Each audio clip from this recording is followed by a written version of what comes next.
ഇന്ന് നമ്മുടെ യാത്ര റിയാദ് ബസ്സിലാണ് കേട്ടോ. എവിടേക്കാണെന്നല്ലേ പോകുന്നത്?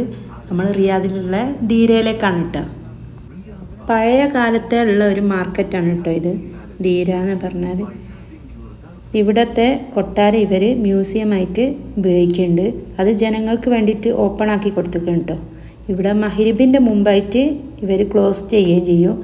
അവർ പഴയ കാലത്ത് ഉപയോഗിച്ച എല്ലാ പാത്രങ്ങൾ, എല്ലാ സാധനങ്ങളും ഇവർ ഇവിടെ ഈ മ്യൂസിയത്തിൽ എല്ലാവർക്കും കാണാൻ വേണ്ടിയിട്ട് വെച്ചിട്ടുണ്ട് കേട്ടോ. സൗദിയിൽ എല്ലാ പഴയ സാധനങ്ങളും ഇവർ നല്ല അടിപൊളിയായിട്ട് മ്യൂസിയമായിട്ട് ഉപയോഗിക്കാറുണ്ട് കേട്ടോ. അവരുടെ കയ്യിൽ ഒരുപാട് ഇങ്ങനത്തെ പഴയ സാധനങ്ങൾ ഒരുപാടുണ്ട് കേട്ടോ. പിന്നെ ഇതൊക്കെ ഇവർ അന്നത്തെ പാസ്പോർട്ടും അന്ന് ഫ്ലൈറ്റിൽ യാത്ര ചെയ്ത ബോർഡിംഗ് പാസ്സും ഒക്കെ ആണ് കേട്ടോ ഇവിടെ ഉള്ളത്.